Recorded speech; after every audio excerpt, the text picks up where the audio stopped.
সোজা তারে আমার জান্নাতে পাঠিয়ে দিয়েছি। ডাইরেক্ট চির সুখের বাসিন্দা, তারে জান্নাতি বানায়া দিছি। আর কোনো দিন তারে দুঃখ স্পর্শ করবে না। ও যে সুখী হতে চাইছে, আর যদি দুনিয়ার সুখ দিতাম তাহলে দুঃখ তার কাছে থেকে যেত, চির সুখ হতো না। তাহলে বোঝা গেল কি, যে জান্নাত হলো সুখের জায়গা, আর দুনিয়া হলো সুখ আর দুঃখের মিশ্রণের জায়গা। কি বাবা ঠিক? এজন্য দুনিয়ার জমিনে কেউ যদি টাকার পাহাড় করে ফেলে,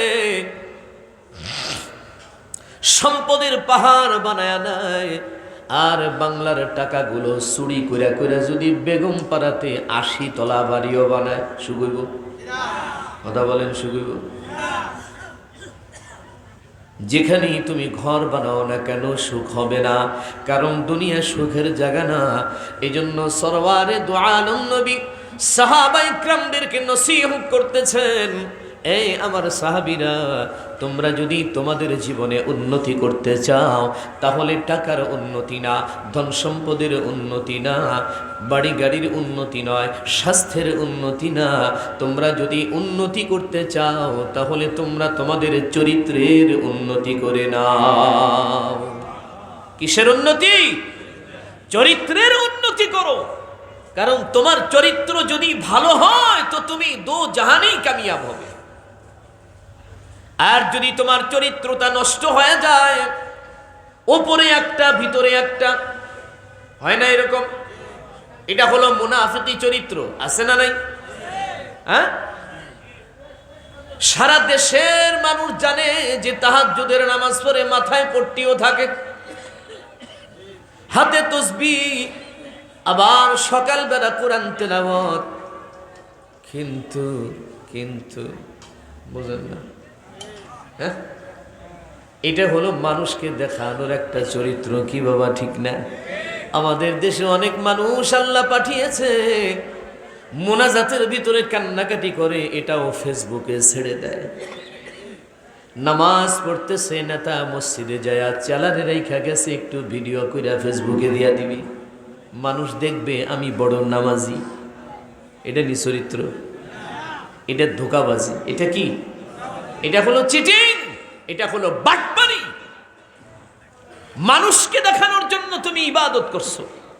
এখন ওই যে ইবাদতটা করছে, নামাজ যে পড়ছে, বেটা ওযু করছে কিনা আল্লাহ ভালো জানে। এরকম নামাজের তো ওযু হয় না, ঠিক না?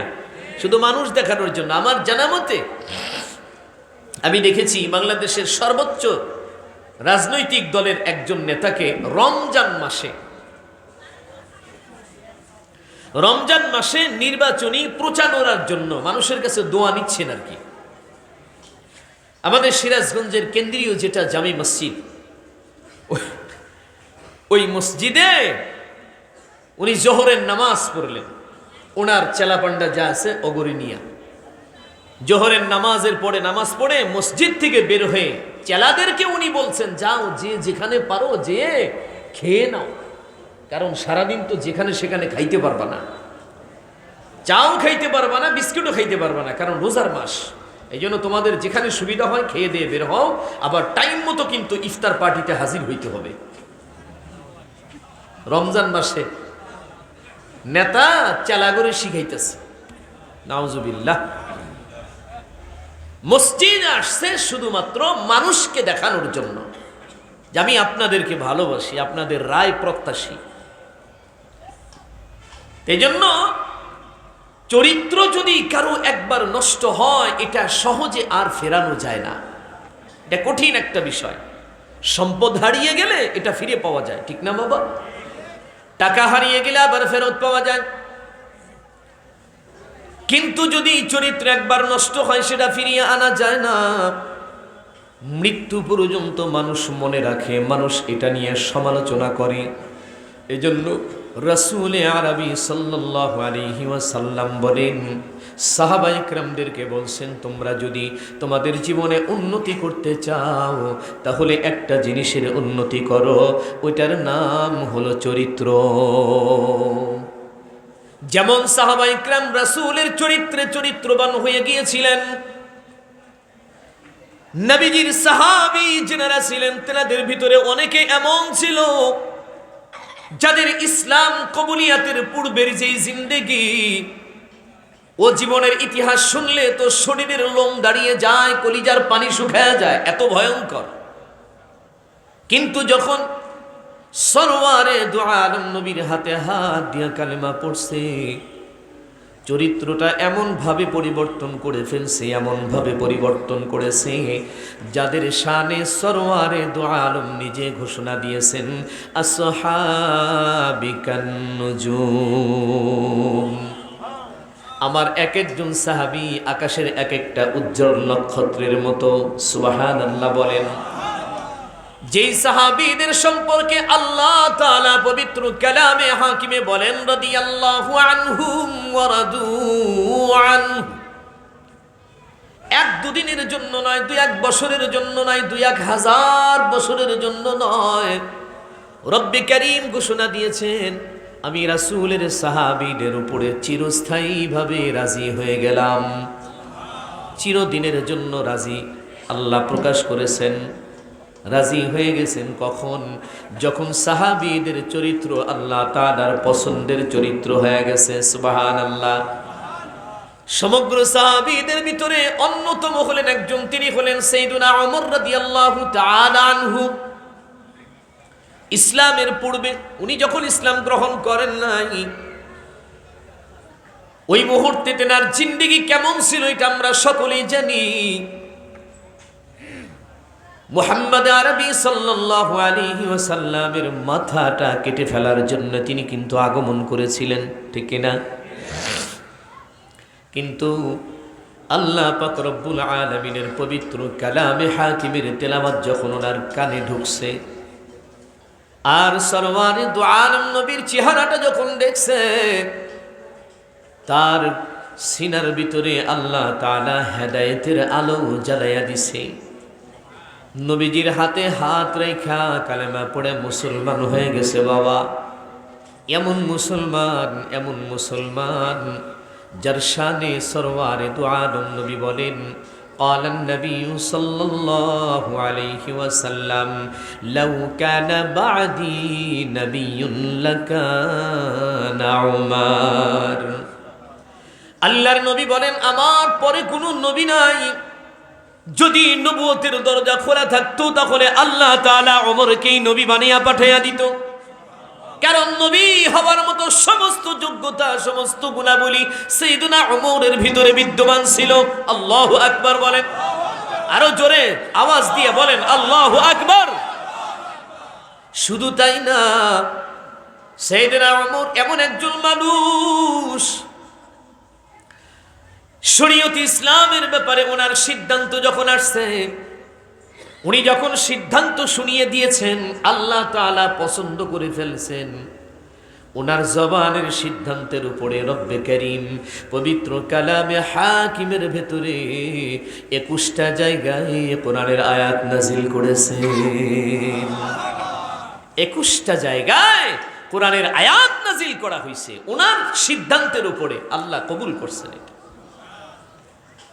আধ্যাত্মিক জগতের এক মহান সম্রাট তিনি ছিলেন, যার দিলের চোখ খোলা ছিল। মসজিদে নববীর মিম্বারের উপরে বসা তিনি, মসজিদে নববীর মিম্বারে দাঁড়ায়া উনি চোখ বন্ধ করেছেন তো ওই 100 মাইল দূরের এক যুদ্ধক্ষেত্র, যেখানে হযরতে সারিয়া নামে একজন সাহাবী যুদ্ধ করতেছিল।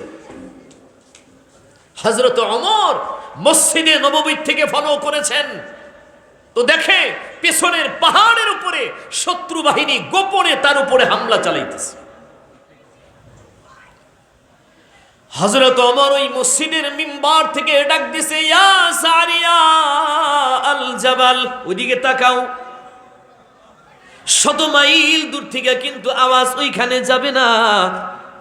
হযরতে সারিয়া সাক্ষ্য প্রদান করেছেন, ওনার আওয়াজ আমি স্পষ্ট শুনেছি। আমি পেছন ফিরে তাকিয়ে দেখি শত্রু বাহিনী প্রস্তুত হয়ে গেছে, তো আমি নিজেকে সেফ করলাম। কেমন মানুষ আল্লাহ ওনাকে বানিয়েছিলেন চিন্তা করেন। এই চরিত্রটা কিন্তু নিজে নিজে হয় নাই, এটা আল্লাহর রাসূলের সহবতে থাকার কারণে, রাসূলের চরিত্রে চরিত্রবান হওয়ার কারণে এত দামি মহামূল্যবান একটা চরিত্র তিনি পেয়েছেন। শুধু কি তাই, মদিনার বুকে রাইতের বেলা কে কি স্বপ্ন দেখে এই খবরটাও হযরত ওমরের কাছে থাকতো। স্বপ্ন দেখছে একজন, এটা সকালবেলা হযরত ওমর বলতে পারতেন যে হে কি স্বপ্ন দেখছে। এটার বাস্তব প্রমাণ হলো হযরত আলী রাদিয়াল্লাহু তাআলা আনহু। এই ফ্যানটা একটু এদিকে ঘুরে দেওয়া যায় না? দেখেন দেখি অল্প একটু ফ্যানটা একটু গরমে কত না। হ্যাঁ, শুকরিয়া। তো হযরত আলী রাদিয়াল্লাহু তাআলা আনহু বলেন যে আমি আমার ঘরে ঘুমিয়েছি, রাসূল তখন দুনিয়াতে নাই। খেলাফতের মসনদে সাইয়্যিদুনা ওমর রাদিয়াল্লাহু তাআলা আনহু উনি বলেন আমি ঘুমের ঘরে স্বপ্ন যুগে দেখতেছি যে মদিনার মসজিদে আজান হয়ে গেছে, ফজরের আজান। হযরত আলী বলেন আমি স্বপ্ন যুগেই মসজিদে নামাজ পড়ার জন্য গেলাম, ওযু করে মসজিদে গেছি, যে দেখি রাসূল আরবি সাল্লাল্লাহু আলাইহি ওয়াসাল্লাম ইমামতির মুসাল্লায় রাসূল দাঁড়াইছেন।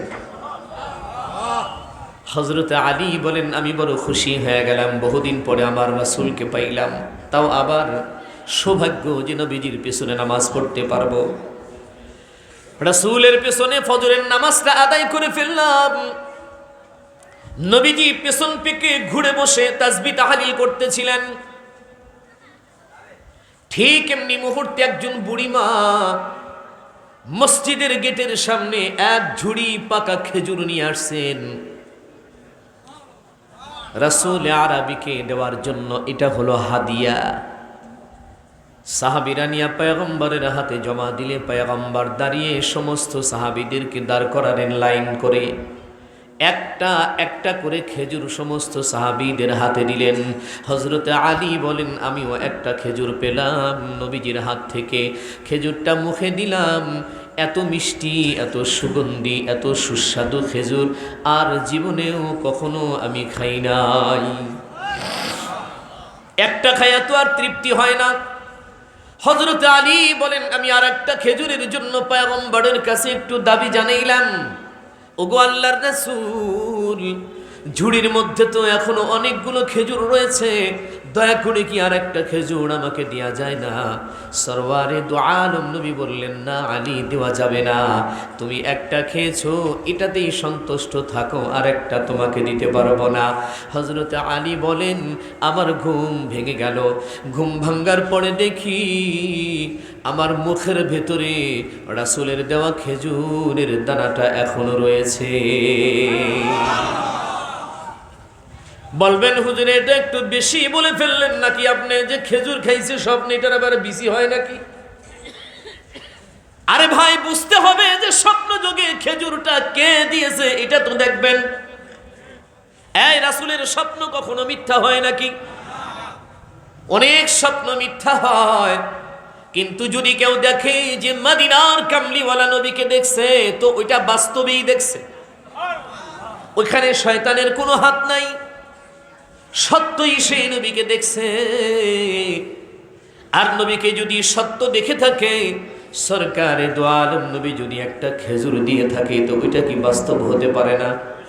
হযরত আলী বলেন আমার মুখের ভেতরে বিচিত পাইলাম, আমার ঠোঁটের সঙ্গে মিষ্টি মিষ্টি ভাব এখনো লেগে আছে। এদিকে মসজিদে নববীতে বাস্তবিক আজান শুরু হয়ে গেছে। আমি মসজিদের দিকে রওনা করলাম, যে দেখি খলিফাতুল মুসলিমিন সাইয়্যিদুনা ওমর ইমামতির মুসল্লায় দাঁড়িয়েছেন। নামাজ শেষ হয়ে গেল। যে সূরা দিয়া পয়গম্বর নামাজ পড়াইছে ওই সূরা দিয়াই হযরত ওমর নামাজ পড়াইলেন। যেমনে করে হযরতে মুহাম্মদ আরবি বসছেন তো হযরত ওমর ওইভাবে করেই বসলেন, ওই তাসবিহ তাহলিল গুলোই করতেছিলেন। আমরাও বসেছিলাম তো এমনি মুহূর্তে একজন বুড়িমা একজনই খেজুর নিয়ে মসজিদের সামনে আইয়া পড়ছে। এটা বাস্তবে ডাক দিয়া বলে, এই রাসূলের সাহাবীরা, আমি তোমাদের জন্য আমার নতুন বাগানের কিছু খেজুর নিয়ে আসছি, দয়া করে তোমরা এটা নিয়ে খলিফাতুল মুসলিমিনের হাতে দিয়ে দাও, এটা হলো হাদিয়া। হযরত ওমর খেজুরগুলো হাতে পাওয়ার পরে বাবা তিনি দাঁড়ালেন, সমস্ত সাহাবীদেরকে দাঁড় করালেন, উনি নিজের হাতে একটা একটা একটা করে বন্টন করে দিচ্ছেন। হযরত আলী একটা খেজুর তখনও পাইলেন, উনি খেয়ে ফেললেন দেরি না করে। খাওয়ার পরে উনি স্বপ্নে যেমন আবদার করেছিলেন ঠিক তেমনি করে মুহাম্মদ আরবির কাছে যেমন খেজুর চাইছিলেন, পান নাই। হযরত ওমরকে ডাক দিয়া বলে, ও খলিফাতুল মুসলিমিন, অনেকগুলো খেজুর তো বেঁচে আছে, একটা আমাকে দেওয়া যায় না? হযরত ওমর ডেকে বলে, আলী আমি একটা দিলাম, আর রাতের বেলা মদিনার কামলিওয়ালা নবী তোমাকে একটা দিছে, মোট হইছে দুইটা, আর সমস্ত সাহাবীরা খেয়েছে হলো একটা, আমিও খেয়েছি একটা। অলরেডি তুমি দুইটা খেজুর খেয়ে ফেলেছো, আবার তুমি আর একটা দাবি করছো, এটা কিন্তু ঠিক না। হযরত ওমর ডাক দিয়া বলে, শোনো, রাসূল আরবির কাছে তুমিও তো একটা খেজুর চেয়েছিলে, কিন্তু সরকারে দু আলম নবী কিন্তু তোমারে খেজুরটা দেয় নাই। আল্লাহর রাসূল যদি তোমারে দিত আমিও তোমারে নিষেধ করতাম না, তোমারে খেজুর দিতাম, কিন্তু আল্লাহর হাবিবের তাকসিমকে ভাঙা আমি আমার মতো করে তোমারে একটা খেজুর দিতে পারি না। হযরত আলী তো আশ্চর্য, এটা কি করে, এটা কেমনে সম্ভব? আরে স্বপ্ন যোগে খেজুর খেয়েছি নবীজির হাতে, এই খবরটাও হযরত ওমরের কাছে আছে। এই জন্য উনি আধ্যাত্মিক জগতের এক মহান সম্রাট। এমনি এমনি হয় নাই, রাসূল আরবির সহবতে থাকার কারণে হইছে, রাসূলের দেওয়া চরিত্রগুলো নিজের চরিত্র বানায়া ফেলছে, এই জন্য হইছে।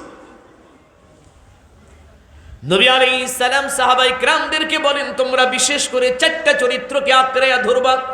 কয়টা? চারটা চরিত্রকে তোমরা তোমাদের জীবনে আঁকড়াইয়া ধরবা, তাহলে তোমরা কামিয়াব হবে, সফল কাম হয়ে যাবে। যেখানেই তোমরা থাকো না কেন, পৃথিবীর যেখানেই তোমরা বাস করো, ইজ্জতের সাথে সম্মানের সাথে তোমরা সেখানে থাকতে পারবে। কেউ তোমাদেরকে চোখ রাঙাবে না, কেউ তোমাদেরকে ধমক দেবে না, কেউ তোমাদেরকে ঘর থেকে বিতাড়িত করবে না, তোমাদের উপরে আঙুল উঁচু করতে পারবে না, তোমাদেরকে অধিকার থেকে বঞ্চিত করতে পারবে না। কয়টা চরিত্র? তন্মধ্যে এক নম্বর হলো হিফজু আমানাতিন। এক নম্বর নবী আলাইহিস সালাম বলেন হিফজু আমানাতিন, এটা ইমানদার মুসলমানের একটা গুণ। যেই মুসলমানের ভিতরে আমানতদারির গুণাবলী নাই, ওই মুসলমানের ভিতরে ঈমান নাই। قال النبي صلى الله عليه وسلم لا إيمان لمن لا أمانة له। সরওয়ারে দু আলম নবী বলেন, যার ভিতরে আমানতদারির গুণ নাই তার ভিতরে কি নাই? ঈমান নাই। এখন আমরা নিজেরাই বুঝবো আমরা কি পরিমাণ আমানতদার, আমাদের ভেতরে ঈমান আছে না নাই, এটা আমরা নিজেদেরকে জিজ্ঞাসা করলেই তো হয়, ঠিক কিনা? তবে নবী আলাইহিস সালাম বলেছেন আমানতদারি এটা মুসলমান ইমানদারের একটা গুণাবলী। যেমন দেখেন সরকারে দু আলম নবীজি রাত্রে হিজরত করবেন, কাফের কওমের মানুষগুলো নবীজির ঘরের চতুর্দিক দিয়ে কিন্তু ঘেরাও করে ফেলেছে, পয়গম্বরকে হত্যা করার একটা ষড়যন্ত্র চালাচ্ছে। হযরত আলী ছিলেন সরওয়ারে দু আলম নবী, হযরত আলীকে জাগায় তুললেন, আলী ওঠো। ওঠার পরে কিছু নাম তার তালিকায়, তার কিছু নাম ছিল, এগুলো হযরত আলীর কাছে দিলেন, দিয়া বুঝায় বলে, আলী এই যে নামগুলো তোমাকে দিলাম, এরা আমার কাছে এই যে স্বর্ণগুলি পাবে, এই টাকাগুলি পাবে, এটা পাবে, সেটা পাবে, এগুলো তারা আমার কাছে আমানত রেখে দিয়েছে। আমি যদিও চলে যাব, কিন্তু তুমি সকালবেলা উঠে এগুলো আগে মানুষদের কাছে পৌঁছায় দিবা।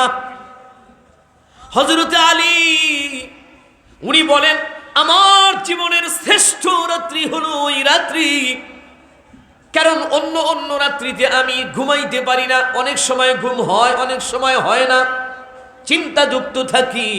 কিন্তু যেদিন আল্লাহর পয়গম্বর আমাকে বলেছিল, আলী সকালবেলা তুমি এই মালামালগুলো মানুষের কাছে পৌঁছে দিবা, ওই রাত্রিতে আমি নিশ্চিন্ত মনে ঘুমিয়েছি।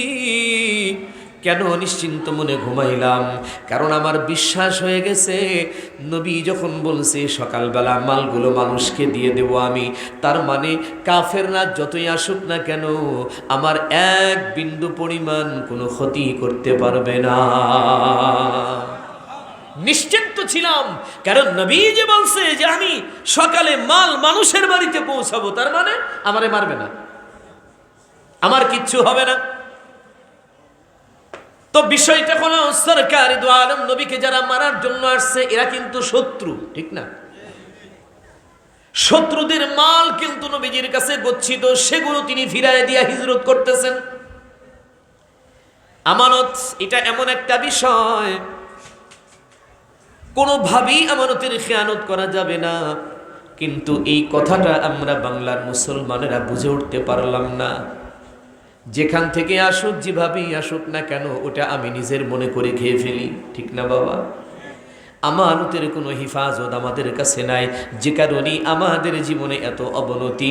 আমাদের সমাজে কেউ কাউকে বিশ্বাস করতে পারে না, মা তার ছেলেকে বিশ্বাস করে না, বাবা তার ছেলেকে বিশ্বাস করে না, সন্তান তার মা বাবারে বিশ্বাস করতে পারে না, ভাই ভাইকে বিশ্বাস করে না, স্বামী স্ত্রীর ভিতরে বিশ্বাসে ফাটল ধরে গেছে। কথা বলেন কেন বাবা, কেন? কারণ কেউ আমানতদার না। যে যেখানে যে অবস্থায় আছে, যেই কাজে নিয়োজিত আছে, সেখানেই তার খেয়ানত আর খেয়ানত। সরকার বাহাদুরের যেই সমস্ত কর্মচারী কর্মকর্তা বৃন্দকে জায়গায় জায়গায় সেক্টরে নিযুক্ত করা হয়েছে, সঠিকভাবে যদি দায়িত্ব পালন করত, বাংলার জমিনে এত অশান্তি হতো না। কথা বলেন, এত অশান্তি বাংলার জমিনে হতো না। এখনো তো দেখা যায় সরকারি অফিসগুলোতে গেলে দেখবেন স্যার নাই, অথচ স্যারের কোটটা, যেটা এই যে কি না, মুজিব কোট না, বড় কোট, হাতাওয়ালা কোট, সাফারি কোট, জি জি, ব্লেজার, ব্লেজার পরি না তো ভাই, এগুলো মাথায় থাকে না, ব্লেজার। তো এই ব্লেজারটা এইখানে চেয়ারের সাথে বাজানো আছে, ফাইল একটা খোলা আছে, কলমের হেড খোলা, ওইখানে রাখা, 2 কলম লেখাও আছে। পিয়নরে কয়ে গেছে যে আমি কিন্তু গেলাম। অডিটেও যদি কেউ যায় তো পিয়নে বলে যে স্যার উনি এই তো ছিলেন, মাত্র একটু নিচে গেলেন, একটু কফি খাইতে গেলেন আর কি। মানে কোর্ট আছে, কলম খোলা, ফাইল খোলা, তার মানে বোঝায় কি আছে, অথচ উনি নাই। উনি দিব্যি তার বিবিকে নিয়ে শপিং মলে চলে গেছে। এটার নাম দায়িত্ব? এই কথা বলেন, এটার নাম দায়িত্ব? এটার নাম দায়িত্ব না, এটা হলো দায়িত্বের অবহেলা, আমানতের খেয়ানত। এটা তো এইভাবে কয়টা বলবো? কোথায় যাবেন, কোন কথাটা বলবেন? সব জায়গাতেই আমানতের খেয়ানত, সব জায়গাতেই। অর্থের ব্যাপারে বলবেন, ওরে বাপরে বাপ, এটা যদি আমাদের কাছে কোনোভাবে আসলো তো ওইটা আমার জন্য হালাল হয়ে গেল। এটা যে তার মালিককে ফিরাই দিতে হবে, এই টেনশন আমার মাথায় কখনোই থাকে না, ঠিক কিনা? পুরো বাংলার জমিনে যেন আমানতের খেয়ানতের একটা প্রতিযোগিতা চলতেছে। কিন্তু বাবা, একটা জামানা ছিল পৃথিবীর জমিনে মানুষরা যারা ছিল তাদের ভেতরে আল্লাহর ভয় ছিল, তাদের ভেতরে আমানতদারির গুণ দিয়া ভরপুর ছিল। রাস্তার ভেতরেও যদি টাকা পয়সা কুড়া পাইতো, তারা কখনো নিজেরা ভক্ষণ করে নাই। মালিকরে তালাশ করে ফিরিয়ে দেওয়ার জন্য পাগল পারা হয়ে গেছে। আর আমাদের বাংলার জমিনের হালাতটা বড় খারাপ। রাস্তার ভেতরে যদি 10 টাকার একটা লাল নোট পড়ে থাকে তো দেখবেন পাবলিক এটাকে উঠানোর জন্য কত কৌশল অবলম্বন করে। প্রথমে পা দিয়ে ধরবে, আর ওখান থেকে লড়বে না, মাথা চুলকাবে, পা চুলকাবে, এরপরে মোবাইলটা বের করে এমনি, কেউ কল দেয় নাই, হ্যালো, হ্যাঁ আসতেছি, একটু সময় লাগবে, আর এদিক ওদিক দেখে কেউ আসে নাকি। যখন কেউ নাই, পা চুলকানের বাহানা করে আস্তে করে 10 টাকার নোটটা পকেটে ঢুকায় নিয়ে চলে গেল। জানেন কেন বাবা 10 টাকা উঠাইতে মনে চায়? কারণ বাংলার জমিনে এখনো 10 টাকা দিয়া 2টা বিড়ি পাওয়া যায়। হে বিড়ির নাম জানেন? নাম জানেন? হে বিড়ির নাম হলো ডার্বি। ডার্বি বিড়ি 2টা পাওয়া যায়। তো পাবলিক চিন্তা করছে 10 টাকা 2টা বিড়ি ফ্রি, এটা ছেড়ে দিয়ে লাভ কি? খেয়েই নি, কমপক্ষে বিড়ি না খাইলেও 2টা লাল চা, রং চা তো পাওয়া যাবে, কি ঠিক না? 2টা রং চা তো পাওয়া যাইব, তো ওইটা তো সারমুখির লেগা 10 টাকা তো রাস্তায় পড়ে আছে, অপচয় হচ্ছে, মানুষ পাড়া দিয়া খুঁচে নষ্ট করে ফেলবে, পায়ের নিচে ফেলে, অতএব এটাকে তুলে হেফাজত করি। কত ইমানদার চিন্তা করেন। বিশ্বাস যদি না হয়, আপনাদের এই যে জুমার মসজিদ আছে না, আগামী শুক্রবারের দিন একটু পরীক্ষা করে দেখেন মুসল্লিদের ইমান কেমন। মাথায় টুপি, সুন্দর দাড়ি, পাঞ্জাবি পরা, কপালে দাগ পড়ে গেছে, হ্যাঁ, পায়েতেও দাগ পড়ছে, খুব পরহেজগার মুত্তাকি। 1000 টাকার একটা নোট ওই জুতা যেখানে থাকে ওইখানে ফালাই দিয়ে, ওখানে দিয়া আপনি একটু কোনো একটা চিপায় বসে খালি দেখবেন যে কি হচ্ছে ওখানে। আপনি মূল মালিক ওজুখানার চিপায়, আর দেখবেন ওই 1000 টাকার মালিক ওইখানে 5-7 জন জমা হয়ে গেছে। 5-7 জন 1000 টাকার মালিক ওইখানে বের হয়ে গেছে। এটা নিয়ে গন্ডগোল চলতেছে, আসলে মূল মালিক ওজুখানায় বসে আছে। এই হলো আমাদের আমানতদারিতা। কথা বলেন না কেন? এই হলো আমাদের দেশের মানুষের আমানতদারিতা। বিশ্বাস করা যায় না, বিশ্বাস করা যায় না। কিন্তু পূর্বের জামানাটা এমন ছিল যে তারা রাস্তার ভিতরে যদি লক্ষ টাকাও, কোটি টাকাও যদি পড়ে পাইতো, এটা তারা নিজেরা কখনো ভক্ষণ করার জন্য ফিকিরও করে নাই, কল্পনাতেও আসে নাই। তার মালিক কোথায় আছে এটা খুঁজা খুঁজা যদি বৎসর চলে যেত, তারপরেও তাকে ফেরত দিয়ে দিত। যেমন নবী আলাইহিস সালাতু ওয়াস সালামের পরের যুগে মক্কাতে একজন আবু বকর ছিল, হাফেজ কাজী আবু বকর রহমাতুল্লাহি আলাইহি। ওনার বাবা নাই দুনিয়াতে, মাও নাই, মারা গেছে। 16-15 বছরের একজন যুবক সন্তান কাজী আবু বকর। একদিনের ইতিহাস হাকিমুল উম্মাত মুজাদ্দিদুল মিল্লাত শাহ আশরাফ আলী থানভী রহমাতুল্লাহি আলাইহি লেখেন, একদিনের ঘটনা। এই কাজী আবু বকর রাহিমাহুল্লাহ 3 দিন হয়ে গেছে তার ঘরের মধ্যে কোনো খানা নাই, একদম 3 দিনের অনাহারী একটা মানুষ, ক্ষুধার যন্ত্রণা আর সহ্য করতে পারে না। পেটের সাথে গামছাটা টাইট করে বাঁধছে শক্তি সঞ্চার করার জন্য। কাজী আবু বকর রহমাতুল্লাহি আলাইহি এক পর্যায়ে তিনি পেরেশান হয়ে গেলেন, এভাবে আর কতদিন না খেয়ে বাঁচা যায়? যাই একটু মক্কার শহরের মধ্যে চলে যায়। ওখানে যাওয়ার পরে কোনো মানুষ যদি আমার চেহারা দেখে যদি 1 লোকমা খাবার দেয় তো খাবো, আর যদি কেউ কোনো কাজে বলে ওই কাজটা করার পরে যদি 2-4টা খেজুর পাওয়া যায় তাহলেও তো জীবনটা বাঁচানো যাবে। এই কথা ভেবে কাজী আবু বকর রহমাতুল্লাহি আলাইহি মক্কার বাজারের দিকে যখন রওনা করলেন, বাজারের গলির ভিতরে ঢোকার পরে তিনি লক্ষ্য করে দেখে রাস্তার ভিতরে একটা ব্যাগ পড়ে আছে। উনি চিন্তা করলেন এত সুন্দর একটা ব্যাগ, এটার ভিতরে নিশ্চয়ই কোনো দামি সম্পদ হবে, কোনো মানুষ হয়তো ভুলে ফেলে চলে গেছে। এই জন্য তিনি ওই ব্যাগটাকে উঠাইয়া মুখের বাঁধনটাকে খোলার পরে ভিতরে উকি দিয়ে দেখে এর ভিতরে অনেক বড় সড়ো একটা স্বর্ণের হার। দামি জিনিস পাইছে, আর জীবনে কোনো অভাব থাকবে না। এখন হযরতে কাজী আবু বকর রাহমাতুল্লাহি আলাইহি চিন্তা করতেছেন, এটা কোনো মানুষের সম্পদ নিশ্চয়ই। যেই মানুষটা হারিয়ে ফেলেছে ওই মানুষটা তো বিপদগ্রস্ত হয়ে গেছে। কত প্রয়োজনে যে তিনি বানিয়েছিলেন, অনেক টাকার ক্ষতি তার হয়ে গেছে। কাজী আবু বকর চিন্তা করেন, আমি মুহাম্মদ আরবির উম্মত, আমি একজন মুসলমান ইমানদার, অন্যের আমানত এটা কোনোভাবেই আমি নিজের মনে করতে পারি না, নষ্ট করতে পারি না। এখানে যদি ফেলেও চলে যাই তো অন্য দুষ্ট লোকের হাতে পড়ে গেলে সেই লোকটা আর পাবে না। এই জন্য কাজী আবু বকর ওই হারটাকে লুকাইয়া নিজের ঘরের মধ্যে নিয়ে চলে গেলেন। বাবা যাওয়ার পরে বিছানার উপরে টান টান করে বিছালেন, একটা ফিতা দিয়া তিনি মাপলেন হারটা কত লম্বা, এটা প্রমাণ সংগ্রহ করার জন্য ডিজাইনটা দেখলেন। এরপরে তিনি ওই হারটাকে ওজন করলেন, এটা কি পরিমাণ ওজন। হারের উপরে কতগুলি হীরের পাথর লাগানো ছিল, ওই হীরের পাথরগুলো তিনি গুনে গুনে দেখতে শুরু করলেন। এক পর্যায়ে যখন সমস্ত প্রমাণগুলো আমার মাথায়, উনি হারটাকে বাক্সর ভিতরে বন্দি কইরা আবার মক্কার বাজারের দিকে রওনা করলেন। দেখি খাওয়া না হয় পরেও খাওয়া যাবে, কিন্তু আমানতের মাল আমার কাছে চলে আসছে, এই মালটা আগে তার মালিককে পৌঁছে দিতে হবে। ইন্নাল্লাহা ইয়া'মুরুকুম আন তুআদ্দুল আমানাতি ইলা আহলিহা। কাজী আবু বকরের কোরআনের আয়াতটা মনে যখন পড়ে গেছে তো শরীরটা থরথর করে কাঁপতেছে, যে আল্লাহ বলছে আহালকে মালটা ফিরায়া দাও, আমি কেমনি এটা নষ্ট করব। চলে গেলেন তিনি মক্কার বাজারে। যাওয়ার পরে পাগলের মতো তালাশ করতেছে, কে আছে কার কাছে বলবে, এত দামি একটা সম্পদ যার তার কাছে দর বলতে পারে না।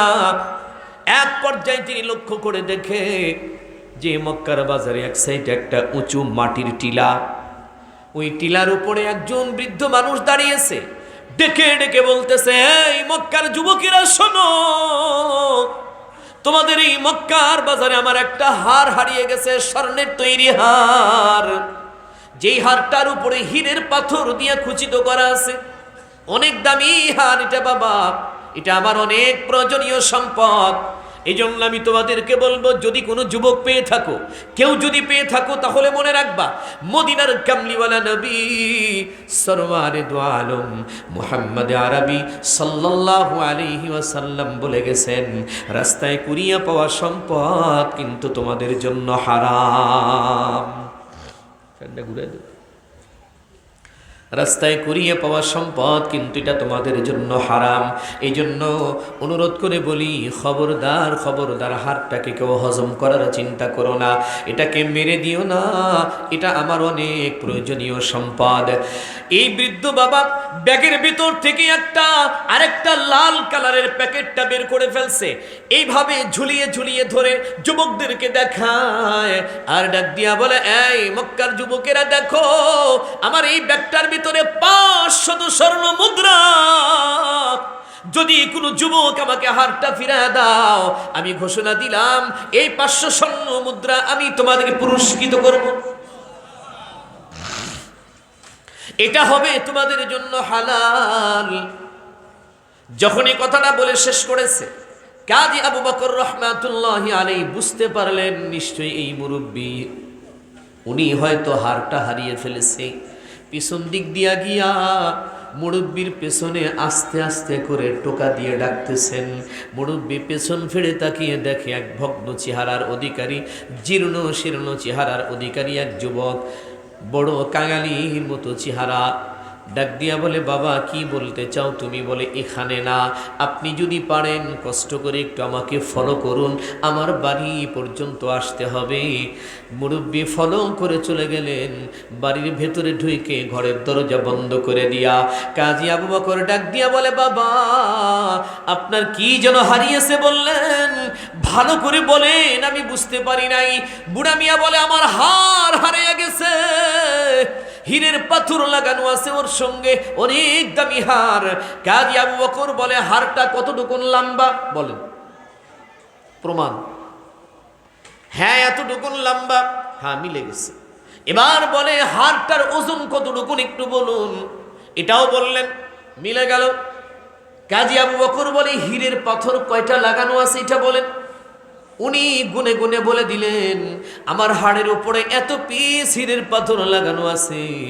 কাজী আবু বকর চিন্তা করলেন, এই তো মালের মালিক পেয়ে গেছি। উনি বলেন, বাবা বসেন। ঘরের ভিতরে ঢুইকা বাক্সটা খুলে হারটা বের করে নিয়ে এসে বুড়া মিয়ার হাতে জমা দিয়া ডাক দিয়া বলে, বাবা একটু দেখে নিন, বুঝে নিন কোনো ঘাটতি কমতি হলো কিনা। মুরব্বি হারটাকে প্যাকেটের ভিতরে ঢুকাইয়া কাজী আবু বকরের চেহারার দিকে তাকাইয়া চোখের পানি ছেড়ে দিয়েছে। ডাক দিয়া বলে, বাবা এ হার নতুন করে দেখার কোনো দরকার আমার নাই, কারণ আমি ভালো করেই বুঝেছি যে সন্তান এত দামি হার ফিরিয়ে দিতে পারে তার দ্বারা কোনো আমানতের খেয়ানত হতে পারে না। ডাক দিয়া বলে, বাবা তোমার নাম? আমার নাম আবু বকর। বলে, তোমার চেহারাটা ভাঙা কেন, তুমি এত দুর্বল কেন? কাজী আবু বকর বলে, মুরব্বী বিগত 3 দিন যাবত আমার ঘরে কোনো খাবার নাই, এক পেয়ালা দুধও নাই, একটা খেজুরও নাই, আমি খেতে পাই না। মুরব্বী ডেকে বলে, বাবা তাহলে কেন কেন তুমি হারটা আমাকে ফিরায় দিলা? বাবা বলো, এই হারটা বাজারে বিক্রি করলেও তো তোমার জিন্দেগি কেটে যাইতো। তুমি জানো এটার দাম কত? বলে, না না, কি করে জানবো? আমার এই হারটা বানাইতে কোটি টাকার উপরে খরচা হয়েছে। এটা তুমি বিক্রি করে দিলেও তোমার জীবন পার হয়ে যেত, কোনো অভাব থাকতো না।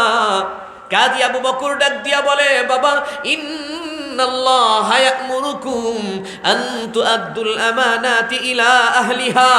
এ বাবা, আপনি কি কোরআন তেলাওয়াত করেন না? আল্লাহ পাক কি বলেছে এটা কি আপনার মগজে নাই? কেমনে বলেন এই আমানতের খেয়ানত করার জন্য? আপনার ভেতরে কি আল্লাহর ভয় নাই? আপনার ভেতরে কি জাহান্নামের ভয় নাই নাকি? মুরব্বী ডাক দিয়া বলে, বাবা আয় আয়, একটু আমার বুকে আয়, কারণ আমার বয়স তো প্রায় শেষের দিকে চলে আসছে। বাবা আমি এতদিনেও একজন জান্নাতি মানুষের দেখা পাই নাই, তবে আজকে একজন জান্নাতি মানুষের সাক্ষাৎ পেলাম, একটু বুকে বরণ করে নিতে চাই। কাজী আবু বকরকে বুকে বরণ করে নেওয়ার পরে বুড়া মিয়া ওয়াদা মোতাবেক ব্যাগের ভিতর থেকে ওই যে 500 স্বর্ণ মুদ্রার যেই প্যাকেটটা এটা বের করছে। ডাক দিয়া বলে, বাবা এটা নাও। কাজী আবু বকর বলে, কি এর ভিতরে? বলে 500 স্বর্ণ মুদ্রা। কয় কে লেগে দেন? বলে, তুমি আমার এত বড় উপকার করছো, হাতটা ফিরায় দিছো, আমি খুশি হয়ে তোমাকে এটা পুরস্কার দিলাম, হাদিয়া দিলাম। কাজী আবু বকর বলে, বাবা আমি না খেয়ে মরে যেতে পারি, কিন্তু দুনিয়ার জমিনে আমানত ফিরায় দিয়া এটার পুরস্কার আমি দুনিয়াতে নিতে পারি না, কারণ আমি অপেক্ষায় আছি আল্লাহ তাআলার কাছ থেকে নেওয়ার জন্য। সুবহানাল্লাহ। আপনার দেওয়া পুরস্কারটা আমি কখনোই নিব না। মুরব্বী বলে, না বাবা না, এ আমি কোনো বিনিময়ে তোমাকে দিচ্ছি না, আমি খুশি হয়ে দিলাম। কয়, খুশি যদি হয়ে দিবেন তাহলে আগে কেন দেন নাই? আজকে কেন দিলেন? ঠিক না? যেমন আমাদের দেশে একটা কাণ্ড ঘটে মাঝে মধ্যে, এটা নিয়ে অনেক মতানৈক্য। আমাদের দেশে রমজান মাসে হাফেজে কুরআনরা যে মসজিদে তারাবিহের নামাজ পড়ায়, ঠিক না? আমাদের দেশের আলেম উলামারা অনেকেই বলতেছে এটা টাকা নেওয়া যাবে না, আবার অনেকে বলতেছে হ্যাঁ টাকা নেওয়া যাবে। আর হাফেজরা তো মনে করেন ওযু দিয়েই বসে আছে টাকা নিতে। ঈদের একটা ব্যাপার আছে না? এখন মসজিদ কমিটির দাবি যে হুজুর আমরা তো এই খতম তারাবির জন্য টাকা দিই না, উনি আসছে আমাদের এখানে মেহমান, এই জন্য ঈদ উপলক্ষে কিছু বোনাস ওনাকে দিলাম। বলে, ভাই তাহলে কুরবানির ঈদেও দিয়েন, আগামী ঈদ যেটা আসবে কুরবানির ঈদ, ওই ঈদেও 10,000 দিয়েন।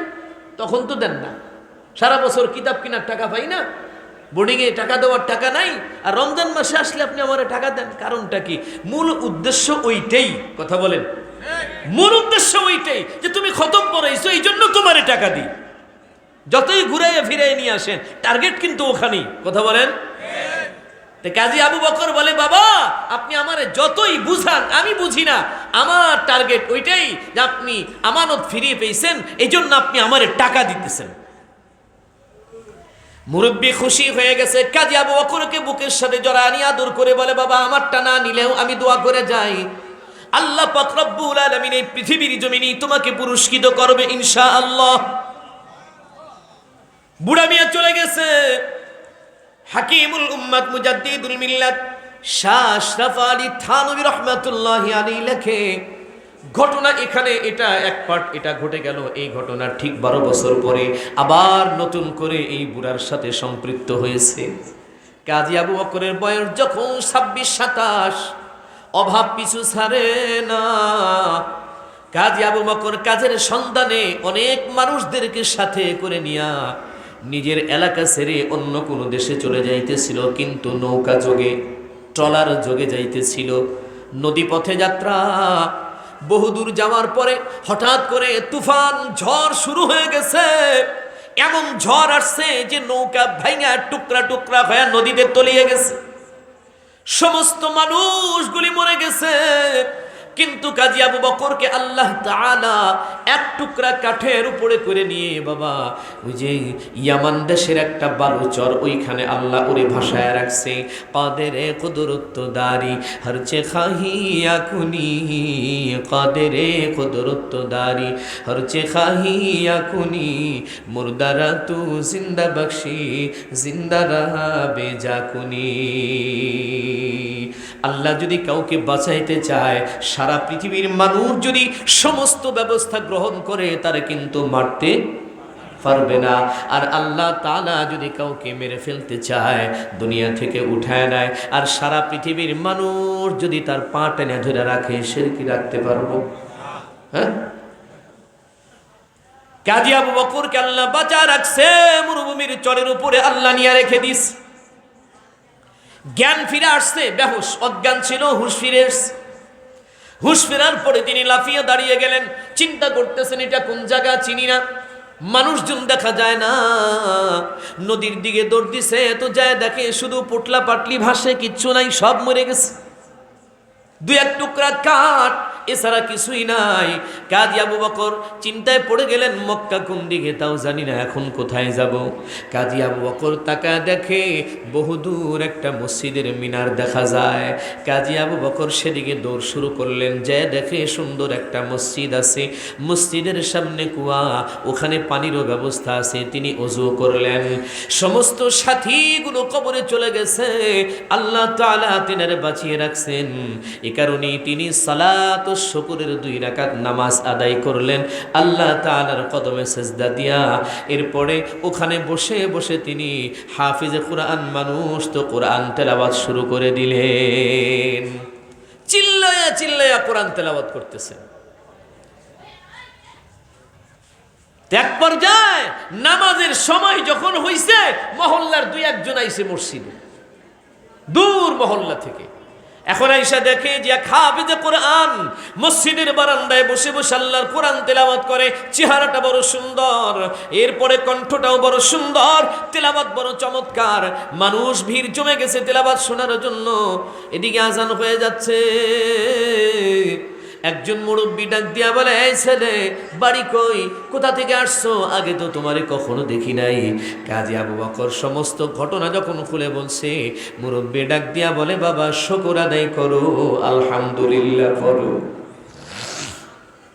আবু বকর কলেবে, কেন বাবা কেন?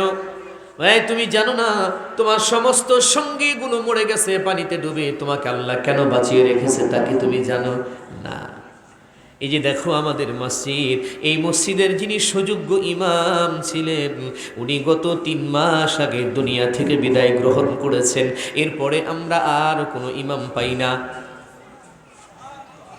তুমি যখন এখানে চলে আসছো, আমাদের মনে হয় আল্লাহ পাক রব্বুল আলামিন তোমাকে আমাদের মসজিদের ইমাম বানানোর জন্য নিয়ে আসছে। এই তুমি যদি আমাদের এখানে থেকে যাও, বলো তোমার কে কে আছে, বলো। বলে আমার কেউ নাই, সার্কুলে কেউ নেই, আমি একা। তাহলে তো কোনো টেনশন নাই, পিছু টান নাই, থেকে যাও বাবা, এখানে থেকে যাও। ভালো স্যালারি তোমাকে দেওয়া হবে, উত্তম খানা দানা দেওয়া হবে, থাকার জন্য ভালো ঘর দেওয়া হবে। বাংলাদেশের ইমামদের মতো সিঁড়ির নিচে এতটুকুন একটা রুম আছে না? বাংলাদেশের অনেক মসজিদে আমরা গেছি, যাওয়ার পরে দেখতেছি সিঁড়িতে উঠতে নিচে একটা দরজা। ভাইও এখানে কিসের দরজা, জেনারেটর নাকি? ইমাম সাহেব বলে, জি না হুজুর, এটা আমার বাসভবন। ওটা কি? হ্যাঁ, ওটা ওনার বাসভবন, রাজপ্রাসাদ। তো ভিতরে ঢুকতে হলে সেজদা দিয়ে ঢুকতে হয়, সোজা ঢুকা যায় না। এটা ইমামের মর্যাদা দিছে। সিঁড়ির নিচে একটা রুম, কেন? মসজিদে আর জায়গা ছিল না কোথাও, একটা সুন্দর কামরা বানায় দিতেন, ইমাম সাহেব কিতাবাদি রাখতো, মুতালা করতো। তা না, একটা খাট, ছোট্ট একটা চকি বাইরা দিছে, এটা সারা ওইখানে আর ঘুরার মতো জায়গা নেই, এইখানে ইমাম সাহেব থাকবো। ওনারা বলেন যে আবু বকর তুমি থাকো আমাদের এখানে, তোমাকে উত্তম স্যালারি দেওয়া হবে, তোমার চাহিদা পূরণ করে দেব আমরা। বাংলাদেশের প্রতিটা মসজিদের ইমামের বেতন তো চাহিদা পূরণ করে দেওয়া উচিত। আর এখানে মুসল্লিদের দোষ না, মুসল্লিদের দোষ না।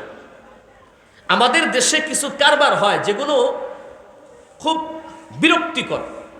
যেমন এই বাজারে যতগুলো দোকান আছে, আমি আপনাদেরকে একটু বলি, বাকি দিলেই তো সমস্যা, তাই না? এটা সব দোকানদার জানে যে বাকি দিলেই সমস্যা, টাকা উঠতে চায় না। তারপরেও দেখবেন দোকানদার সেদে সেদে কাস্টমার ডেকে বলবে ভাইজান কি লাগবে, বলে এই জিনিস লাগবে, তা থাক এখন না, পরে নেব, আর টাকা নাই। আর এই সমস্যা কি, আপনি নিয়ে যান না। এই যে কথাটা বললেন, সারে সর্বনাশ করলেন। কেন বললেন আপনি যে নিয়ে যান পরে দিয়েন? এটা বলবেন কেন? টাকা নাই, ঠিক আছে আসেন পরে নিয়েন। কথা বুঝে আসছে? আরেকটা হলো সরকারি চাকরি, ঘুষ ওনারা চায় না। ছেলের বাবা মেয়ের বাবা টাকার বান্ডিল নিয়ে অফিসারকে দিয়ে বলে আমি এত দেবো, আমি এত দেবো, আমার তাদের চাকরি দেন, সেদে সেদে দেয়। কথা বলেন ঠিক কিনা? আরেকটা হলো মেয়ের বাবাদের একটা দোষ আছে, সেটা হলো ভালো কোনো ছেলে পাইলে লোভ দেখায়, ওইখানে একটা বাড়ি দিব। তারপরে ওই যে একটা গাড়ি বাইরেছে ইন্ডিয়াতে, দুধ বেচে গাড়ি দিয়া, কি গাড়ি রে, রয়্যাল ইনফিল্ড নাকি একটা গাড়ি বেরিয়েছে না, ইন্ডিয়াওয়ালারা এটা দিয়ে ফেরি করে দুধ বেচে। আর আমাদের বাংলাদেশের মানুষ এরা গাড়ির উপরে সইরা কয়, এটার উপরে চললে নিজেকে রাজা রাজা মনে হয়। ফকির নির্বুতে কয় কি, ওরা বলে রাজা রাজা মনে হয়, যেটা দিয়ে ইন্ডিয়াওয়ালারা দুধ বেচে খায়, বাড়ি বাড়ি দুধ বেচে। আর হ্যাঁ, এটা দিয়ে রাজা হয়, পাগলে কামড়াইছে এটারে। তো মেয়ের বাবারা ভালো কোনো ছেলে পেলে অফার করে, অমক হুন্ডা দিব, ঘর সাজিয়ে দিব, তারপরে তোমার চাকরি নিতে যত টাকা লাগে আমি দিব, তুমি আমার মেয়েকে বিয়ে করো। 10 টাকা মেয়ের বাবারই তো। আর একটা হলো, এবার আসেন আমাদের পালাতে, মসজিদে ইমাম নিয়োগের ক্ষেত্রে সেখানে কিন্তু ইন্টারভিউ হয়। ইন্টারভিউ বোর্ডে দেখা যায় 3 জন 4 জন, কণ্ঠ ভালো, যোগ্যতা ভালো, চেহারা ভালো, সব ভালো, 4-5 জন সিলেক্ট হয়ে গেছে। এখন পার্সোনালি কমিটি একজন করে ডাকে আর বলে হুজুর স্যালারি কত নেবেন? আপনারা যা দিবেন। কেন রে, আপনারা যা দিবেন কেন? তোমার চাহিদা নাই? তুমি বলতে পারো না তোমার যোগ্যতার মূল্য নাই? কষ্ট করো নাই তুমি তোমার জীবনে লেখাপড়া করতে? বাবার টাকা নষ্ট হয় নাই? আপনারা যা দিবেন। বলে আমরা তো ভাই নিয়ত করছি 7,000 টাকা। এখন ইমাম সাহেব বসে বসে চিন্তা করে, এখানে যদি 7,000 হয়, মহল্লায় যদি মাসে 3টা বিয়ে হয়, তাহলে ওখানে 3,000, এই হলো 10,000। আর যদি 4টা লোক মরে, ওইখানে 500 2,000 হয়েই তো গেল। ঠিক আছে ঠিক আছে, আলহামদুলিল্লাহ আলহামদুলিল্লাহ। কেন ভাই, কেন আলহামদুলিল্লাহ? প্রত্যেকটা মসজিদের ইমাম মুয়াজ্জিনরা যদি দাবি করে বসে যে মুয়াজ্জিনের বেতন সর্বনিম্ন হবে 15,000, ইমামের বেতন পার ডে 1,000 দিতে হবে, মাসে 30,000 টাকাই দিতে হবে, এই পাবলিক নামাজ পড়া লাগবে না? ওদের নামাজ পড়া লাগবে না? আমরা সস্তায় করি বিধায় আমাদেরকে তারা খাটায় নেয়। কথা বলেন ঠিক কিনা?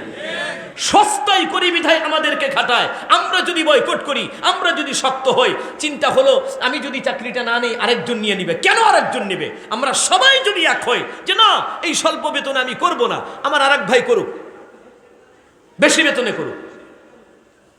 এই ব্যক্তিত্বটা যখন আমরা হারিয়ে ফেলেছি, অল্প টাকার পেছনে যখন আমরা ছুটছি, তখনই আমাদের এই দুঃখ দুর্দশা নামছে। কথা বলেন ঠিক কিনা? এই জন্য আমি ইমামদেরকে সচেতন করে দিতে চাই যে খবরদার, কোনো মসজিদে অল্প বেতনে ভাঙ্গা ঘরে সিঁড়ির নিচে না আছে পায়খানা করার জায়গা, না ভালো বাথরুম, কেন আপনি সেখানে থাকবেন? কি প্রয়োজন আপনার? কমিটি যা বলবে তা তো হবে না। আর যদি অল্প পয়সায় বেতন দিয়ে যদি মুয়াজ্জিন ইমাম রাখেন না, পাইবেন ওই রকমই পাইবেন। দেখবেন অজু ছাড়াই নামাজ পড়াইছে। আমার কাছে এক ইতিহাস আছে, মুয়াজ্জিন সাহেব মনে আজান দিতেছে ফজরের নামাজে, কঠিন শীতের রাত, কথা বুঝছেন, কঠিন শীতের রাত মুয়াজ্জিন সাহেব আজান দিতেছে। তো মুসল্লি একজন আসছে মসজিদে, এসে দেখে কিরে আজান হয়, হুজুর মসজিদে নাই, আজান করতে দেয়। পরে ইমাম সাহেবের যে রুম আছে, এই মসজিদ সাহেবের যে রুম, এই রুমে উনি জানালা দিয়া সিভা দিয়া দেখে যে হ্যাঁ কম্বলের ভিতরে হুইয়া মাউথ পিস লইয়া আজান দিতে আছে, বয়ে বয়ে হুইয়া থেকে কম্বলের ভিতরে শুয়ে শুয়া মাউথ পিসটা নিয়া আল্লাহু আকবার আল্লাহু আকবার। চিন্তা করছে ফজরের আজানের পরে তো লম্বা টাইম থাকে, 45 মিনিট টাইম, 15 মিনিট আগে উঠবো, হাজার সাইরা উজু করে মসজিদে ঢুকবো, আজানটা তো দিয়া লই। এই যে অল্প বেতনের মুয়াজ্জিন, আজান যেমন তেমন। আর আমাদের সিরাজগঞ্জে পূর্বে একটা মার্কাজ মসজিদ ছিল, মার্কাজ মসজিদের পাশে আমগো মাদ্রাসা, ওইখানে পড়তাম। একটা মুয়াজ্জিন ছিল ওইখানে, নবীন ভাই, ওর নাম হলো নবীন, লেখাপড়া জানে না, আরবি জানতো না। তে আল্লাহর বান্দা ওইখানে আজান দিত। হ্যাঁ গো, মসজিদে আজান দেয়, এই মসজিদে। মানে লোকটা একটু অন্য টাইপের ছিল, তো লোকজন ওরে ধৈর্য মসজিদের মুয়াজ্জিন বানায় দিছে যেন কোনো খারাপ কাজ না করে। বেচারা পাঞ্জাবি টুপি পরে থাকতো, আলহামদুলিল্লাহ আজান দিত। আল্লাহু আকবার আল্লাহু আকবার। আর যে হাইয়াল ভালো বলতো না, হয়তো আলাস সালাত, এটা এখনো মনে আছে, আমরা যখন পড়ছি খুব মনে আছে এটা। তা আমরা গিয়ে বলতাম, যাই নবীন ভাই এটা কি করেন আপনি, কি মিয়া হাইয়া আল্লাহ সলা কইবেন আপনি, কেন হয়তো আল্লাহ সলে, এটা কি করেন? কথা 500 টাকার বেতন এবার কি দিমু? হ্যাঁ কি কয় ভাই, বেটা বেতনই 500 টাকার বেতনের আজানার কত ভালো চাস, হ্যাঁ যে পারে না এটা কয় না। তো অল্প বয়সের রাখলে না এরকমই পাইবেন। তো কাজী আবু বকর রহমাতুল্লাহ আলাই মসজিদের ইমামতিতে সেটেল হয়ে গেলেন, সুবহানাল্লাহ বলেন। চলছে, দিন যাইতেছে, আলহামদুলিল্লাহ ভালো। 6 মাস অতিবাহিত হওয়ার পরে মুরব্বীরা ডাক দিয়া বলে, আবু বকর তুমি কি বিয়ে শাদী করবা না নাকি? আজ আবু বকর ডাক দিয়া বলে, মুরব্বী বিয়ে শাদী যে করব, আমার চাল নাই, চুলা নাই, ঘর নাই, বাড়ি নাই, মাও নাই, বাপ নাই, কে বিয়া দিব? মুরব্বীরা কয়, আছে আছে, দিব দিব। আমাদের মহল্লার মধ্যে একটা মেয়ে আছে, যেই মহল্লার মেয়েটার তোমার মতো বাপ নাই, মা নাই, চারি কুলে কেউ নাই, মেয়েটা বড় সুন্দরী, ও কোরআনের হাফেজা, এরপরে মেয়েটা অনেক সম্পদের মালিক, এগুলো দেখাশোনার জন্য একজন কেয়ারটেকারের প্রয়োজন, কিন্তু কেয়ারটেকার দিলে তো শরীয়তের খেলাফ হবে, এই জন্য স্বামী বানায় দিই তোমারে। কাজী আবু বকর বলে, যা ভালো মনে করেন, আপনারাই আমার মুরব্বী লাগেন। মেয়েটার লগে কথা হয়ে গেছে, এদিকে আবু বকরের লগে কথা বলছে, কেউ কাউরে কিন্তু দেখে নাই, বর্ণনায় পছন্দ হয়ে গেছে। এক ইশারের নামাজের পরে ইজাব কবুল হয়ে গেল। সমস্ত মুসল্লিগণ মারহাবা তাকবীর দিয়া কাজী আবু বকরকে ওনার শ্বশুর বাড়িতে নিয়ে যাইতেছে, বাসর ঘরে উঠাই দিব। বাড়ির সামনে নিয়ে গেছে, ওই যে দেখো এটা, কাজী আবু বকরকে বলে, এই যে দেখো এটা হলো তোমার শ্বশুরালয়, ওই ঘরটার ভেতরে তোমার বিবি আছে, যাও বিবির সঙ্গে ভালো ব্যবহার করবা, কষ্ট দিবা না, কাজের মেয়ে মনে করবা না, কোনো দিন গালিগালাজ করবা না, মনে দুঃখ দিবা না। কাজী আবু বকর রাহিমাহুল্লাহ অত্যন্ত পরহেজগার মানুষ, ঘরের দরজার সামনে গিয়া লম্বা করে একটা সালাম দিলেন। কারে সালাম দিছে? স্বামী হইয়া কারে দিছে? এই গুণ আমাকে কার কার ভেতরে আছে? আমার হাত তুলে দেখান, কে কে বউরে সালাম দেন, হাত তোলেন। ধরা ফিরে গেছে আজকে নি ধরা পড়ছে পাবলিক, বউরে সালাম দিতে রাজি না, কে লেগে মান সম্মানে বাজে। আর পাশের বাড়ির সুন্দরী যুবতী ভাবি এই পেট নাদি নদী বাড়ি করে যখন রাস্তা দিয়া দেয়, আসসালামু আলাইকুম ভাবি, ভালো আছেন, এটা তো খুব পারেন। ভাবির লগে খুব রস করে কথা কইতে, সালাম দিতে, আর নিজের বউরে সালাম দিতে পারেন না। রাস্তায় মানুষজন দেখলে সালাম দেন, আল্লাহ ওর উপরে শান্তি বর্ষণ করে। ওই মিয়া, এই দোয়াটা বউ লেগে করতে পারেন না? সে আপনার জন্য এত কিছু করে, আপনার পোলাবেনের মা আসে, তার জন্য দোয়াটা করেন, লজ্জা কোথায়? স্ত্রীরে সালাম দিলে সম্মান কমে যাবে? এক কথা বলেন, ইজ্জত কমবে? সম্মান আর ইজ্জত আল্লাহ আরো বৃদ্ধি করে দেবে। স্ত্রীর মনের ভেতরে আপনার প্রতি যে শ্রদ্ধাবোধ আর যে এক্সপেকটেশন, এটা আরো বাড়তেই থাকবে। সুবহানাল্লাহ বলেন।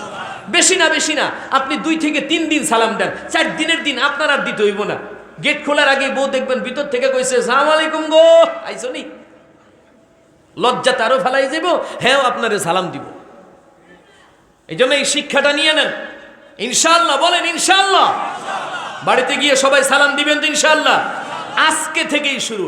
আজকের এই মাহফিল যখন শেষ হবে, বাড়িতে যাবেন, ঘরের দরজায় গিয়ে, এই কালুর মা, এই উঠুস নাকি লেগে রে, আইসি কখন, ঘুম ভাঙে না, এই আচরণটা করবেন না। বাড়ির গেটের সামনে গিয়া সুন্দর করে আসসালামু আলাইকুম ইয়া আহলাল বাইত সালাম দিবেন। পারবেন তো ইনশাআল্লাহ? এইভাবে ডাক দিবেন। যদি সন্ধ্যাবেলা খারাপ আচরণ কইরা বসে থাকেন, এই সালামের বিনিময়ে দেখবেন বউ আইসা আপনারে কইব, কি গো হঠাৎ করে এত আজি সাব হয়ে গেল, ব্যাপার দেখি। তো কাজী আবু বকর ঘরের সামনে গিয়া কি দিছে? সালাম দিছে। অনুমতি নিয়ে ঘরের ভিতরে প্রবেশ করছে, যায় দেখে ঘরের ভিতরে খাটের উপরে একটা বসা আছে, অপরূপ সুন্দরী যৌবনধারিণী, গহনা দিয়া সারা শরীরটা মোড়ানো, কি সুন্দর চেহারা, যেন বেহেশতের হুরকেও হার মানায় এমন চেহারা। কাজী আবু বকর সামনে দাঁড়িয়ে আছে, 10 মিনিট 15 মিনিট চলে যায়, কিন্তু বিবির সঙ্গে কোনো কথা বলে না। এখন বিবি চিন্তা করে যে কি হইল, কার লগে বিয়ে হইল, বাসর রাত বইলা কথা, আমার ঘরে আসবে, কাছে বসবে, সালাম কালাম হবে, কথাবার্তা হবে, হ্যাঁ, এরপরে আসে না বাসর রাইতে আসে না, হ্যাঁ, কিছুই কয় না, চুপ করে দাঁড়ায় রয়েছে। আর বিবি চিন্তা করে এই লোকটার মতলব আসলে কি। তাকাইছে উপরের দিকে, লাজ লজ্জা ফালাইয়া ঘুমটা সরাইয়া যখন উপরের দিকে অনেক তাকাইছে, তাকাইয়া দেখে কাজী আবু বকর খালি হার গয়নাগুলি দেখে, দামি দামি গয়না পড়ছে, এটি খালি দেখে। বিবি চিন্তা করছে সর্বনাশ, ইমাম মানুষ, হাফেজ মানুষ, মানুষে বলছে এর ভিতরে কোনো লোভ নাই, লালসা নাই, নির্লোভ অন্তর একজন পরহেজগার মুত্তাকি। এখন দেখতেছি আমারে দেখে না, খালি গয়না দেখে, তার মানে কয়দিন পরে তো এটি বিচ্ছে খায় লাগবে। কাজী আবু বকর রহমাতুল্লাহি আলাইহি তিনি বুঝতে পারলেন আমার বিবি আমাকে নিয়ে মনে হয় ভিন্ন কোনো চিন্তায় আছে। ডাক দিয়া বলে, বিবি অন্য কোনো চিন্তা তুমি করতেছো নাকি? তোমার চেহারা দেখে তাই মনে হয়। বিবি বলে, করাটাই তো স্বাভাবিক। আসছেন কখন, কথা তো বলেন না। কয়, বিবি গো, একটা কারণে আমি থমকে দাঁড়িয়ে গিয়েছিলাম। কেন বলেন, কি হয়েছে? আজ থেকে 12 বছর আগে মক্কার জমিনে আমি যখন 3 দিনের না খাওয়া মানুষ ছিলাম, অনাহারি ছিলাম, পেটে কোনো খাবার ছিল না গো, এমনি মুহূর্তে বাজারের ভেতরে যাওয়ার পরে একটা হার পেয়েছিলাম, যার দাম কোটি টাকা মূল্য ছিল। আমি ওই হারের মালিকটাকে তালাশ করে বের করে হারটা ফিরিয়ে দিছি। ওই হারের মালিক খুশি হয়ে আমাকে 500 স্বর্ণ মুদ্রা পুরস্কৃত করেছিল, কিন্তু আমি ওই টাকাটা গ্রহণ করি নাই। আল্লাহর বান্দাকে টাকাও ফেরত দিছি, হারটাও ফিরাইয়া দিছিলাম। বিবি গো, আজকে তোমার গলার ভিতরে যেই হারটা আমি দেখতে পাচ্ছি, হুবহু মক্কায় কুড়িয়ে পাওয়া ওই হারটার সাথে বড় মিল। এই জন্য বারবার করে দেখতেছিলাম আর পরোক্ষ করতেছিলাম এটাই আবার সেই হার কিনা। বিবি তখন খাটের উপর থেকে লাফ দিয়ে নেমেছে, এক দৌড়ে গিয়া কাজী আবু বকরের গলাটা জড়ায়া ধরে চিৎকার করে কাঁদে আর ডাক দিয়া বলে, স্বামী আবু বকর, আপনি কি তাহলে সেই আবু বকর যার কথা বলে বলে আমার বাবা প্রতিদিন চোখের পানি ফেলে ফেলে কেঁদেছে? যার কথা আমাকে প্রতিদিন বলতো, আমাকে বলতো, মা জীবনে মানুষ দেখেছি কিন্তু এমন মানুষ আমি কোনোদিন দেখি নাই। কোটি টাকার হার পাওয়ার পরও যে ছেলে ফিরিয়ে দিতে পারে ওই ছেলে সাধারণ নয়, ও হলো জান্নাতি যুবক। মাগো, আমি যদি ওর কাছে তোরে উঠায় দিতে পারতাম তাহলে আমি ধন্য হয়ে যেতাম। যেদিন বাবা কবরে চলে গেল ওই দিন আমাকে বলেছিল তোমার কথা, কিন্তু আপনি আজকে চলে আসছেন, দেখেন আল্লাহ তাআলার কি খাস মেহেরবানি। গলা থেকে হারটা খুলিয়া এই হারটা কাজী আবু বকরের হাতে ধরে দিয়া বললেন, এটা আমার তরফ থেকে বাসর রাত্রের হাদিয়া, এটা প্রথম গিফট আমি আপনাকে করলাম। সুবহানাল্লাহ বলেন, সুবহানাল্লাহ। কাজী আবু বকর হারটাকে নিয়ে এলাকার দ্বীনি প্রতিষ্ঠানে দান করে দিলেন। সুবহানাল্লাহ বলেন। মুসলমান বাবা দিরারে আমার, ঘরে নিয়ে নাকি সরাসরি কালেকশন এখন শুরু। হারটাকে তিনি বিক্রিও করেন নাই, নিজেও ব্যবহার করেন নাই, বিবিকেও দেন নাই। এই হারটা নিয়ে এলাকার মসজিদ আর মাদ্রাসায় দান করে দিয়েছেন। সুবহানাল্লাহ বলেন। প্রধান বক্তা হুজুর আমাদের যার অপেক্ষায় আমরা বসেছি, আল্লামা মুফতি সাখাওয়াত হোসেন রাজি সাহেব দামাত বারকাতুহুম, উনি উপস্থিত হয়ে গেছেন। আলহামদুলিল্লাহ বলেন, সকলে চিৎকার করে বলেন আলহামদুলিল্লাহ। আমি আমার বক্তব্যকে আর বাড়াবো না। আমি 4টা বিষয়ের উপরে কথা বলতেছিলাম।